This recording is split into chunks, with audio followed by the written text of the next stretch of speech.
Hello there, thrill seekers. That was a very sloppy rendition of the guitar part from the Public Image Limited song Pop Tones. It's Keith Levene, the late great Keith Levene's guitar part, and I didn't do it very well, but there you go. What do you want for free on a Tuesday morning? I spent the weekend, this past weekend, with my nephew. He did a play. He lives out in Las Vegas, and I wanted to go see the play. So I didn't have time to prepare anything much for today, and I thought I would do something that he does. What he does is he does not a YouTube channel, I'm sorry. It's Instagram and what's the thing that kids do these days? TikTok. It's an Instagram and TikTok channel that is fan theories on One Piece. One Piece is a popular Japanese animated series that's been going on for 30-some years, I think. And he does fan theories about One Piece, and it's pretty popular. He gets like 10,000 or 100,000 or 200,000. He gets thousands and thousands of views on these fan theories about One Piece. And I kind of feel like what I do, watching some of his videos, I actually participated in one of his videos, and if I had any idea how to give you a link to an Instagram or what's the thing called, TikTok video, I would do it, but I have no idea. No idea in the world how to give you a link to an Instagram or a TikTok video. So you'll have to find it yourself. But anyway, I feel like, after watching his videos, that what I do is kind of fan theories about Buddhism and other Eastern spirituality stuff. So I thought, since I didn't have time to prepare anything real for today, what I would do is give you my fan theory on a chapter of I Am That by Nisargadatta Maharaj. And this is a chapter I've read several times, and every time I read it, I feel like, ooh, this is a heavy one. This is something really interesting and maybe important. And I'm reading to you out of the American edition, since I figure most of you out there will find that one more easily than this other edition, which is the one I was kind of inspired by last night, because this is the one I was reading. Anyway, they're close to the same.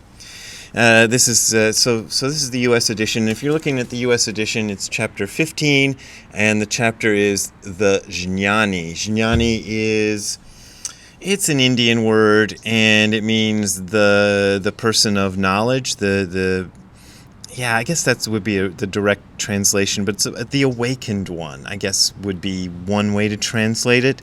It's kind of hard to translate, and also it's not my tradition, so I'm not sure how it's usually translated, but here's my fan theory, and I'm going to read this to you. The whole chapter is about 2.5 pages, so here we go. Questioner. Without God's power, nothing can be done. Even you would not be sitting here and talking to us without him. Okay, so this is the thing that the guy lobs at Nisargadatta for Nisargadatta's reply. And here's what Nisargadatta replies to him. All is his doing, no doubt, his being God. What is it to me, since I want nothing? What can God give me or take away from me? This is like borderline blasphemy. What is mine, and was mine even when God was not. Now that's maybe over borderline blasphemy. Of course, it is a very tiny little thing, a speck, the sense of I am, the fact of being. This is my own place. Nobody gave it to me. The earth is mine. What grows on it is God's. Getting pretty blasphemous here. Next question. Did God take the earth on rent from you? Nisargadatta Maharaj answers, God is my devotee and did all of this for me. Now that's blasphemy. This is something that could get you burned at the stake in the past. And the questioner asks, is there no God apart from you? And Nisargadatta Maharaj answers, how can there be? I am is the root, God is the tree. Who am I to worship, and what for? Definitely burning at the stake time for this guy. Next question. Are you the devotee or the object of devotion? Maharaj answers, I am neither. I am devotion itself. Questioner. There is not enough devotion in the world. Maharaj. You are always after the improvement of the world. Do you really believe the world is waiting for you to be saved? I'm not sure what he's saying. Is he saying, is the world waiting for you to save it? That's the way I interpret that line. Questioner says, I just do not know how much I can do for the world. All I can do is to try. Is there anything else you would like me to do? Maharaj answers, without you, is there a world? You know all about the world, but about yourself you know nothing. You yourself are the tools of your work. You have no other tools. I think that's an important line. Everybody listening to this video should remember that line. Why don't you take care of the tools before you think of the work? Questioner. I can wait while the world cannot. Maharaj. By not inquiring, you keep the world waiting. Another important line. Everybody remember that one. Waiting for what? Maharaj says, for somebody who can save it. The somebody who can save it is you. Questioner asks, God runs the world. God will save it. Maharaj says, that's what you say. Did God come and tell you that the world is his creation and his concern and not yours? Questioner answers, why should it be my sole concern? Very good question. Let's see what the answer is. Maharaj answers, consider, the world in which you live, who else knows about it? The world in which you live, who else knows about it? Questioner says, you know, everybody knows. Then Maharaj answers, did anybody come from outside of your world to tell you? I and everybody else appear and disappear in your world. We are all at your mercy. We are all at your mercy. We are all at your mercy. Questioner says, it cannot be so bad. I exist in your world as you exist in mine. Maharaj answers, you have no evidence of my world. You are completely wrapped up in the world of your own making. Questioner, I see, completely, but hopelessly? Maharaj answers, within the prison of your world appears a man who tells you that the world of painful contradictions which you have created is neither continuous nor permanent, and is based on a misapprehension.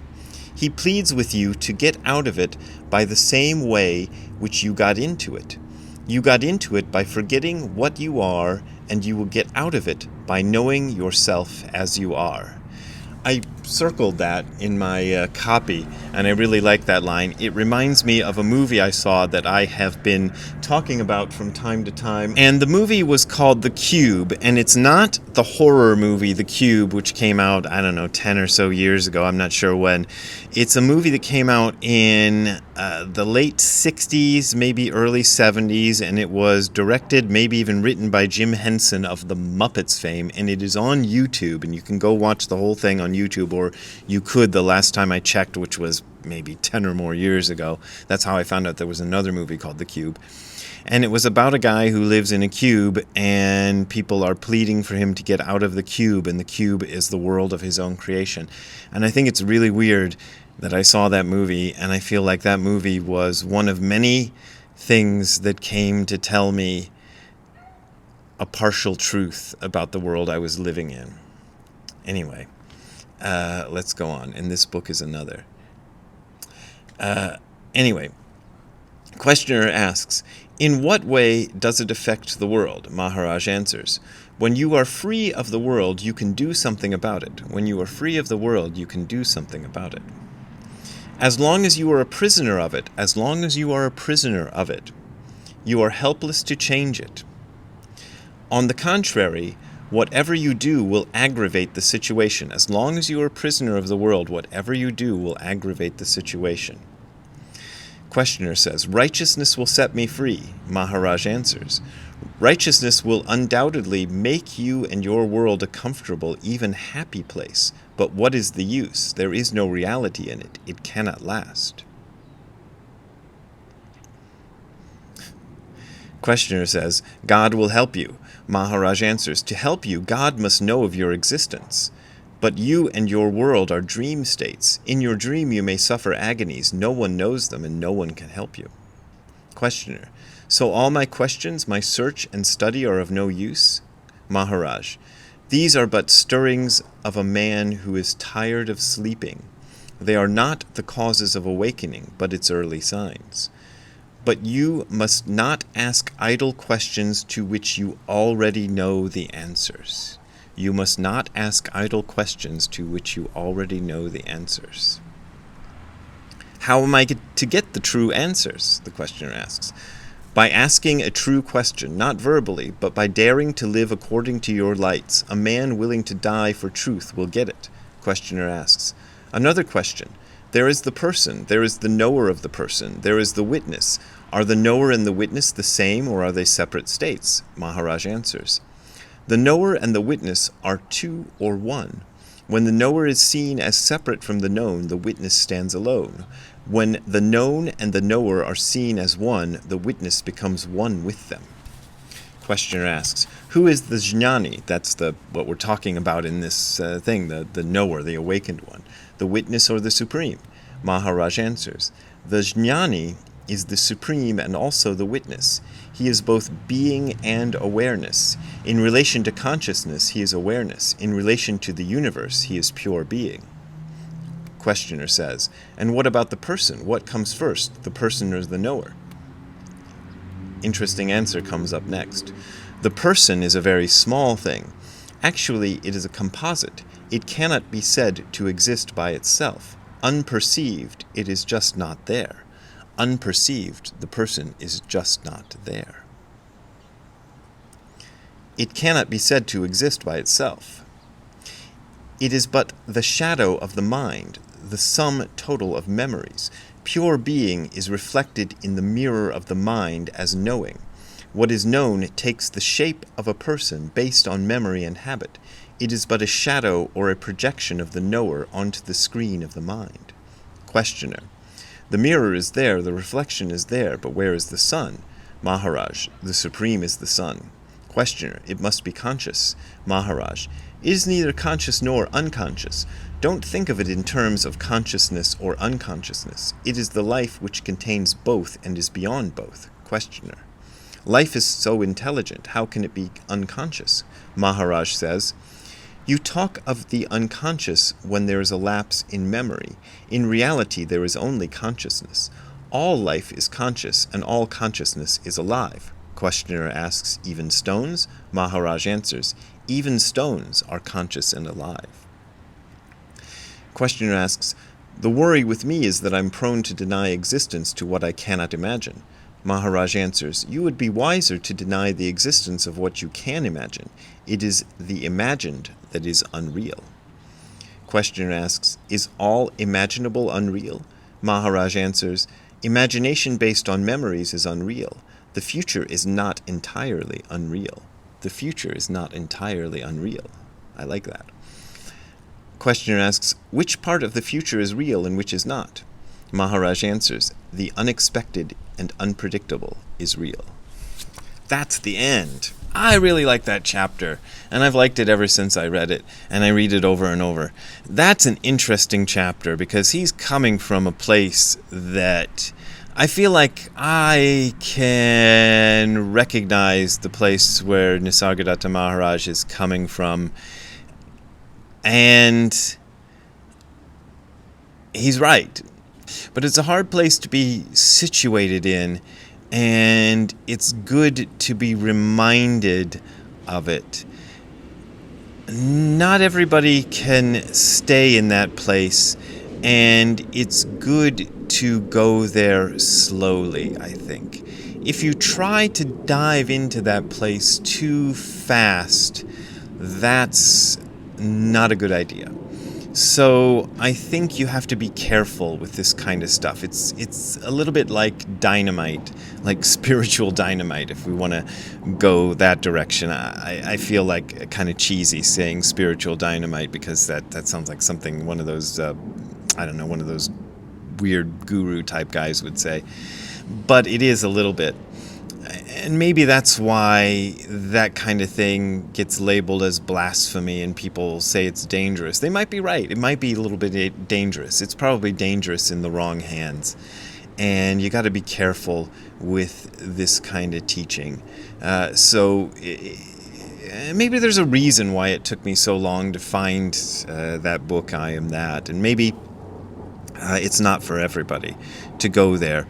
But I think it's an interesting spot, and I wanted to share it with everybody. And I don't think it's probably wise to try to interpret it too much, for me to try to interpret it too much. It may be good to just kind of put it out there and kind of let my audience know that it exists. My own fan theories about it is that it took me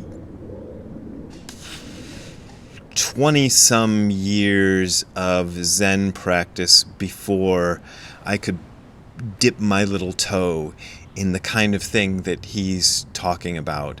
And maybe 20 more years before I was ready to start coming to terms with what that little toe dip that I had into what he's talking about in that chapter meant, what it signified, what it implied. And I think when you're going into this kind of thing, that's the way it has to be. It has to be a kind of slow path. This is why I don't favor any kind of spiritual path that is like, this is the fast track to enlightenment. This is the way you're gonna get the true meaning of reality really quick, because that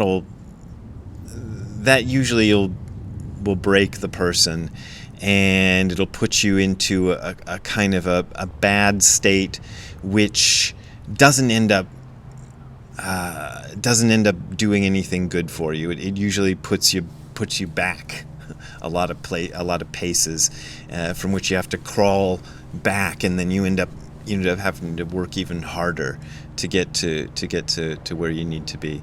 So there you go. That's what I got for you today, and I realize it isn't much, and I realize it's kind of scattershot and it's all over the place, and it probably doesn't make a whole lot of sense. But I offer this for free, like I always say at the end of every video. And having said that, I'll say that if you want to contribute to me continuing to do these kind of videos, and I know that all of them aren't winners, you can go to the URL that you're seeing on the screen below, which is hardcorezen.info/donate. That is hardcorezen.info/donate. There you will find links to my PayPal and Patreon accounts. Those are my main and usually only ways of making a living. So I thank you for your support, and for you supporting the helicopters that are going over my head. I really appreciate that. And like I said just a couple of seconds ago, I offer this for free, so you don't have to pay if you don't want to.